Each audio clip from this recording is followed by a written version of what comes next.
Welcome students. कुछ technical issue के कारण पिछला वीडियो जो हिमालय की उत्पत्ति पार्ट 1 बन रहा था वो बीच में ही बंद हो गया था। मैं उसके आगे ही कंटिन्यू करता हूँ। तो अभी तक हमने ये देखा था कि हमने ये बताया था कि जो स्थलखंड का भाग है ये भूपर्पटी या क्रस्ट कहा जाता रहा। तरल पदार्थ जो इसके अंदर भरा था उसको हम मैग्मा बोलते थे। जो सेमी लिक्विड प्लास्टिक फॉर्म में है, अर्ध तरल अवस्था में है, प्लास्टिक फॉर्म में है। तो उसके पश्चात हमने देखा कि जब लगातार इसके नीचे समयनी धाराएं मैग्मा के द्वारा लगती थी तो इस फोर्स के कारण ही धीरे धीरे कई वर्षों में इसमें दरार आई। दरार होकर स्थलखंड का भाग जो उत्तर में टूट कर चला गया उसको हमने बोला, स्थलखंड का जो भाग था उसको हम बोलते थे पेंजिया, जो सामूहिक रूप से था, और जो तरल अवस्था का भाग था उसको पेंथलासा बोला। उसके पश्चात जब इसमें समयनी धाराएं उत्पन्न फोर्स लगा मैग्मा का अंदर से, तो ये दो भागों में विभक्त हुआ। तो जो भाग उत्तर में गया उसको हमने अंगारा लैंड, और जो दक्षिण में गया उसको हमने गोंडवाना लैंड कहा। इसके पश्चात बीच में तरल अवस्था में जो भाग भर गया उसको हमने तैतीस सागर कहा। जब प्लेट टेक्टोनिक थ्योरी आप देखेंगे तो वहाँ आप हैरी हेंस का प्लेट विवर्तन का सिद्धांत और कोवर का भूसन्नति सिद्धांत दो पढ़ेंगे। तो कोवर जो महोदय थे उन्होंने 33 सागर को हिमालय का गर्भगृह या जन्मस्थल कहा है। उसके पश्चात देखेंगे लगातार जब फोर्स लगते रहे, जब आंतरिक बल लगते रहे, तो इन आंतरिक बलों के कारण, भूगर्भिक हलचलों के कारण हमारा जो स्थलखंड का भाग था वो धीरे धीरे 7 बड़ी प्लेटों में टूट गया। उन्हीं को हम विश्व के मानचित्र पर देखते हैं। उनको स्थलखंड के सभी भागों को हम क्या बोलते हैं? महाद्वीप बोलते हैं। और जो सागर का जो पेंथलासा वाला भाग था ये टूटकर महाद्वीपों के बीच में आ गया तो उसको हमने महासागर बोला। तो जनरली ये बोला जाता है कि 7 बड़ी प्लेटें हैं, लेकिन नासा ने माना है कि नॉर्थ अमेरिका जो है, नॉर्थ अमेरिका के ऊपर ग्रीनलैंड लगा हुआ जो द्वीप है उसको भी एक प्लेट माना है। तो आप ये मान के चलिए 7 बड़ी प्लेटें हैं और 22 से 26 से 28 जो है ये छोटी छोटी प्लेटें हैं। पहले जो स्थलखंड का सामूहिक रूप था तो एक ही प्लेट था, परंतु जितने भागों में टूट जाएगा वो उतनी अपने आप में सेपरेट प्लेट हो जाएंगी। तो ये 7 बड़ी जो प्लेटें हैं ये हमारे 7 बड़े महाद्वीप हैं। तो चूंकि हमें हिमालय की उत्पत्ति पढ़ना है, थ्योरी हम प्लेट टेक्टोनिक अलग से वर्ल्ड ज्योग्राफी में पढ़ेंगे, परंतु ये ध्यान रखिएगा उन्हीं प्लेटों में से अभी हमें चूंकि हिमालय की उत्पत्ति पढ़ना है तो प्लेटों की गतियों के बारे में पहले आपको पता होना चाहिए। उसके बाद कौन कौन सी प्लेटें आपस में टकराई हैं, तो ये ध्यान रखिएगा। प्लेट जो टेक्टोनिक थ्योरी है या प्लेट विवर्तनिका बोला जाता है, तो ये ध्यान रखिएगा, वर्ड से ही समझ में आ रहा है। प्लेट विवर्तनिका 2 शब्दों से मिलकर बना है। प्लेट यानी हो गया स्थलखंड का भाग, स्थलखंड या भूखंड का जो पार्ट है, टुकड़ा, उसको हमने बोला प्लेट। और विवर्तिका यानी या बोला जाता है टेक्टोनिक। टेक्टोनिक अर्थात होता है मूवमेंट यानी गति। तो एक लाइन में, सिंगल लाइन में हम बोल सकते हैं प्लेटों में होने वाली गतियों का अध्ययन ही प्लेट विवर्तनिका कहलाता है। अब ये जानना इसलिए आवश्यक है क्योंकि हम प्लेट मूवमेंट पर ही पूरी हिमालय की थ्योरी है। तो प्लेट विवर्तनिका के अंतर्गत अब हमें यह जानना आवश्यक है कि प्लेटें कितने प्रकार की होती हैं और प्लेटों में ये जो टेक्टोनिक है या प्लेट टेक्टोनिक या प्लेट विवर्तनिका जो है वो कितने प्रकार की गतियां प्लेटों में होती हैं। तो पहले हम प्लेटों की गतियों का अध्ययन करें। तो सबसे पहले आपको पता होना चाहिए कि यदि हमने आपसे बोला कि कोई लिक्विड है उस पर यदि कोई सॉलिड चीज जो तैरती है, पानी के ऊपर कोई चीज़ तैरती है, तो जब उनमें लहरें बनती है या कंपन होता है तो प्लेटों में 3 ही प्रकार की गति होगी। जो ऊपर सामग्री डली हुई है या स्थलखंड है या जो भी पार्ट है, जो भी चीज़ डली हुई है उनमें 3 प्रकार की गति होंगी। या तो वो पास आएगी, या तो वो दूर जाएगी, या ऊपर नीचे होगी। अतः यह प्लेट मूवमेंट भी 3 प्रकार से होता है। अर्थात हम बोल सकते हैं प्लेटों में 3 प्रकार की गतियाँ होती हैं। या तो पास पास आएंगी, या प्लेटें जो हैं ये दूर दूर जाएंगी, या जो ये प्लेटें हैं ये ऊपर नीचे होंगी। अब देखिए जब प्लेटें एक दूसरे की ओर आ रही हैं तो जो गति होगी उसको हम बोलेंगे अभिसारी गति।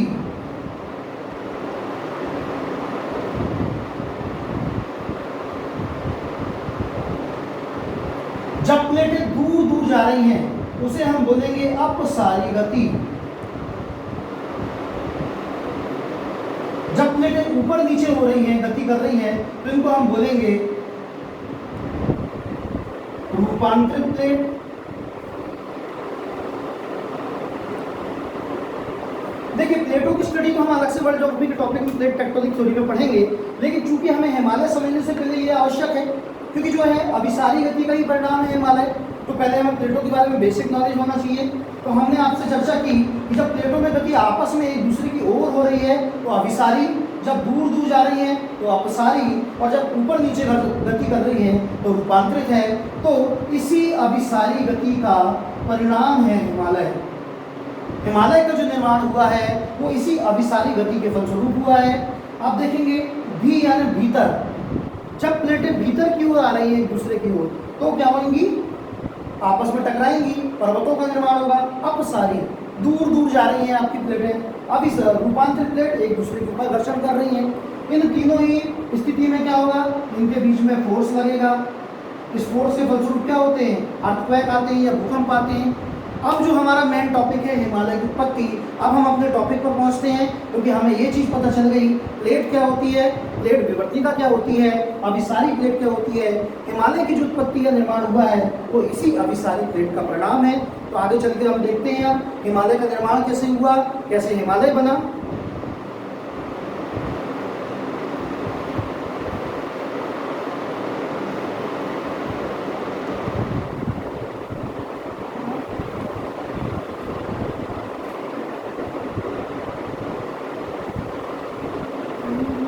देखिए ये जो हमने अभी मैप बनाया है वर्ल्ड ज्योग्राफी में कॉन्टिनेंट, ये समझने की दृष्टि से है, एग्जैक्ट तो नहीं बना सकते, केवल हमें समझना है कि प्लेटों में गतियाँ कैसे हुई हैं, इसलिए मैंने इसको शो किया। मेरी ड्राइंग अच्छी नहीं है। ये अफ्रीका कॉन्टिनेंट है, ये हमारा यूरेशियन प्लेट है या यूरेशिया महाद्वीप है।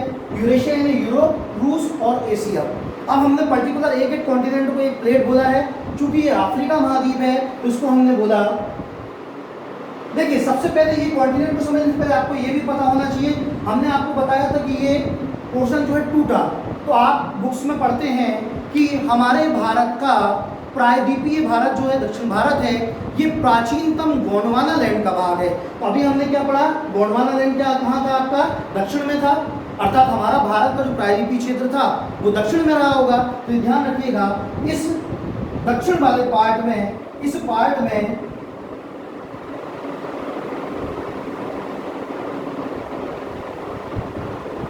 और यहाँ हमारा ऑस्ट्रेलिया था,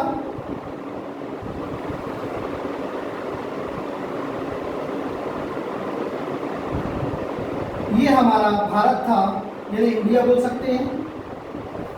तो ये जो अफ्रीका कॉन्टिनेंट, हमारा जो भारत था आज से करोड़ों वर्ष पूर्व अफ्रीका कॉन्टिनेंट से जुड़ा हुआ था, ऑस्ट्रेलिया महाद्वीप भी था।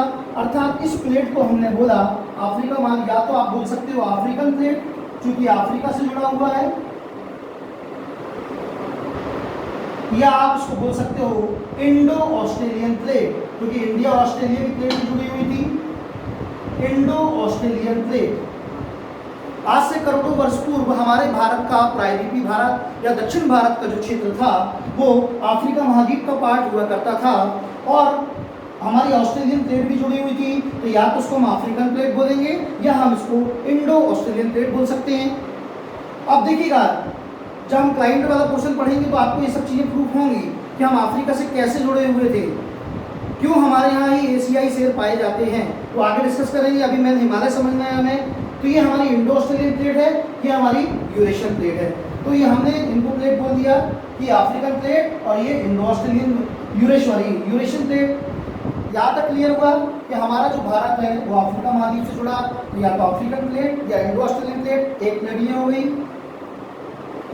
और एक जो हमारी यूरेशियन प्लेट हो गई।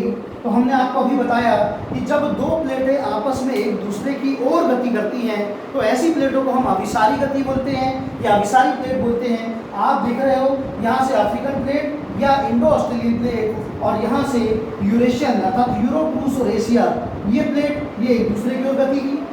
अब आपको पता है कि ये जो है यूरेशियन प्लेट है, ये किसका पार्ट है, अंगारा लैंड का पार्ट था। अर्थात ये भाग कैसा था, ये उत्तर वाला भाग था, और ये देखिए उत्तर की ओर है, और ये हमारा जो है नीचे आपका दक्षिण वाला पोर्शन है, गोंडवाना लैंड का पार्ट था। तो ये मूवमेंट कहाँ कर रही है, पूर्व की ओर। ये उत्तर वाली प्लेट है, ये पूर्व की ओर गति, इंडो ऑस्ट्रेलियन प्लेट पूर्व की ओर गति कर रही है, ठीक है। तो ये यूरेशियन प्लेट और आपकी इंडो ऑस्ट्रेलियन या अफ्रीकन प्लेट के मध्य में अभी सारी गति हो रही है, ये दो। और हमने आपको बताया था कि इनके बीच में एक सागर हुआ करता था, सागर को हमने तैतीस सागर कहा। इस तैतीस सागर में ये हमारे यूरेशिया की भी पूरी रिवर जो है, हमारे अफ्रीका की भी पूरी रिवर जो है, ये आपस में मिलती थी। अब आपको पता है कि जो नदी होती है अपने साथ में अवसादों को, सेडिमेंट्स को लेकर आती है। सारे नाले जाकर नदी में मिलते हैं, नदियाँ जाकर समुद्र में मिलती हैं। उस समय एक ही सागर हुआ करता रहा। ये उत्थान की बात करेंगे तो आज से 7 करोड़ वर्ष पूर्व ये प्रक्रिया चालू हुई थी और आज से लगभग 2 करोड़ वर्ष पूर्व ये प्लेटें दोनों पास में आई। जब हिमालय का उत्थान प्रारंभ हुआ तो हिमालय के उत्थान की पूरी चर्चा करते हैं हम। अफ्रीकन प्लेट या इंडो ऑस्ट्रेलियन प्लेट ये पूर्व की ओर यूरेशियन प्लेट की ओर गति कर रही थी। इनके मध्य में 33 सागर हुआ करता रहा। अब सारी नदियां अफ्रीका महाद्वीप की और यूरेशिया महाद्वीप की सारी नदियां जो यूरेशियन प्लेट की हैं ये क्या करती थी, अपने अवसादों को 33 सागर में प्रवाहित करती थी। अब आप देख रहे हो कि ये इंडियन प्लेट इसकी ओर अग्रसर हो रही है। अब कई वर्षों में फिर ये प्लेट क्या होगी, ये प्लेट और आगे बढ़ेगी, यहाँ से यूरेशियन प्लेट आगे बढ़ेगी, फिर ये प्लेट आगे बढ़ेगी और गति होगी। फिर ऐसे 7 करोड़ वर्ष पूर्व से लेकर एक समय आया कि ये प्लेट यहाँ आगे बढ़ रही है।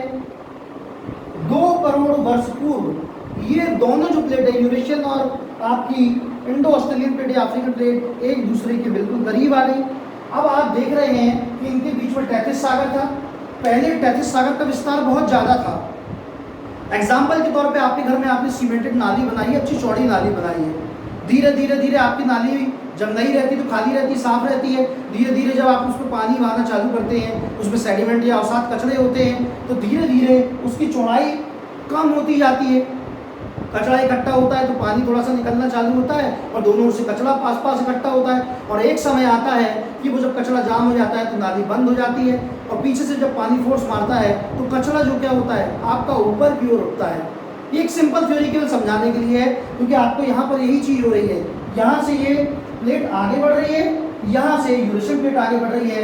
अब ये क्या होगा, 33 सागर सकरा होता गया और इसके साथ में क्या थे, बहुत सारे अवसाद थे। पहले तो नदियों ने अवसादों को इसमें डालना चालू किया तो इसमें गर्त की स्थिति होती कि अवसाद क्या थे, धीरे धीरे धीरे इसमें बढ़ते गए। अब ये प्लेटें दोनों जब एक दूसरे की ओर गति कर रही थी, गति करने के पश्चात अब ये जो 33 सागर का मुंह जो है जहाँ से प्रवाह था ये बंद हो गया। अब क्या होगा, लेकिन प्लेटों में गतियाँ तो निरंतर जारी है। अब प्लेटों में आपको यदि हम बोले हैं कि मान लीजिए किसी टेबल पे आप बीच में रेत रख लें या मिट्टी को रख लें और दोनों ओर से फोर्स लगाएं किसी चीज़ से, तो क्या होगा, वो जो रेत है या मिट्टी या जो भी सामग्री रखी वो क्या होगी, ऊपर की ओर उठेगी। इसी प्रकार जब ये प्लेटें एक दूसरे की ओर गति करी, ये अवसाद जो है ये धीरे धीरे इन्होंने उठना चालू किया और धीरे धीरे धीरे करते करते ये अवसाद धीरे धीरे उठते गए। इसी प्रकार हिमालय का जन्म हुआ। इसलिए आप देखते हैं हिमालय 4 भागों में अलग अलग डिवाइड है। ट्रांस हिमालय है आपका, उसके बाद महान हिमालय है, ग्रेट हिमालय है, फिर लघु हिमालय है और सबसे नवीन रूप हमारा शिवालिक हिमालय है। अर्थात अभी सारी प्लेटें निरंतर अभी भी वर्तमान में कभी गति कर रही हैं। इसी कारण से हिमालय को एक नवीन युवा बलित पर्वत है। युवा क्यों है, युवा अर्थात अभी भी इसमें ग्रोथ हो रही है, निरंतर इसकी हाइट बढ़ती जा रही है, तभी तो बोलते हैं हिमालय पर्वत श्रेणियाँ, इनकी हाइट इंक्रीज हो रही है। शिवालिक हिमालय का निर्माण हो रहा है जो हमारा बिल्कुल नवीन है, 4 भागों में डिवाइड है। तो ऐसे करते हुए धीरे धीरे धीरे ये भाग उठने लगा और वर्तमान स्वरूप हमारे सामने है हिमालय का। अर्थात हम ये बोल सकते हैं 33 सागर के अवसादों में वलन के फलस्वरूप या अभिसारी प्लेटों के दबाव के फलस्वरूप धीरे धीरे उसके अवसाद ऊपर उठते गए और उठने के फलस्वरूप हिमालय का जन्म हुआ। अर्थात हिमालय का जन्म किससे हुआ है, अवसादों से हुआ है। और किसके अवसादों से हुआ है, 33 सागर के अवसादों के ऊपर उठने से हुआ है। किस प्रकार की गति से हुआ है, अभिसारी गति से हुआ है। और प्लेटें कैसी थी, अभिसारी प्लेटें थी। कौन कौन सी प्लेटें थी, तो हम बोलेंगे अफ्रीकन या इंडो ऑस्ट्रेलियन प्लेट या यूरेशियन प्लेट, इन दोनों में अभिसारी गति हुई। अभिसारी गति के फलस्वरूप 33 सागर के अवसाद ऊपर उठे और हिमालय का जन्म हुआ। ये एक बिल्कुल सिंपल थ्योरी थी। अब इसके हम नेक्स्ट वीडियो में हम देखेंगे हिमालय के प्रकार, कौन कौन सी पर्वत श्रृंखलाएं किस हिमालय के किस पार्ट पर मौजूद है, उनसे संबंधित महत्वपूर्ण बिंदु जो एग्जाम में क्वेश्चन आते हैं। बहुत ही सरल शब्दों में आपको समझाऊंगा। यदि आपको हिमालय की उत्पत्ति समझ में आई या इससे संबंधित कोई भी डाउट हो तो आप बिल्कुल कमेंट सेक्शन में पूछ सकते हैं, या अभी भी यदि आपको नहीं समझ में आया है तो फिर से एक वीडियो बनाकर मैं आपको अलग से डिटेल में समझा सकता हूँ, क्योंकि अभी हिमालय की उत्पत्ति से समझने से पहले प्लेट विकृति का सिद्धांत को समझना बहुत आवश्यक था, पृथ्वी की उत्पत्ति को समझना बहुत आवश्यक था। इस कारण से ही सारी थ्योरी मैंने स्टार्टिंग से लेकर लास्ट तक समझ में आई। यदि आपको मेरा ये वीडियो पसंद आया हो तो प्लीज़ लाइक करें, सब्सक्राइब करें, ज़्यादा से ज़्यादा बच्चों को शेयर करें जिससे इसका वो लाभ ले सकें। और यदि आपको कोई डाउट हो तो कमेंट सेक्शन में ज़रूर क्वेश्चन करें। अब सेकंड पार्ट के साथ बहुत ही जल्दी मैं हिमालय के प्रकार या उसके भागों का अध्ययन करेंगे हम लोग। Thank you very much.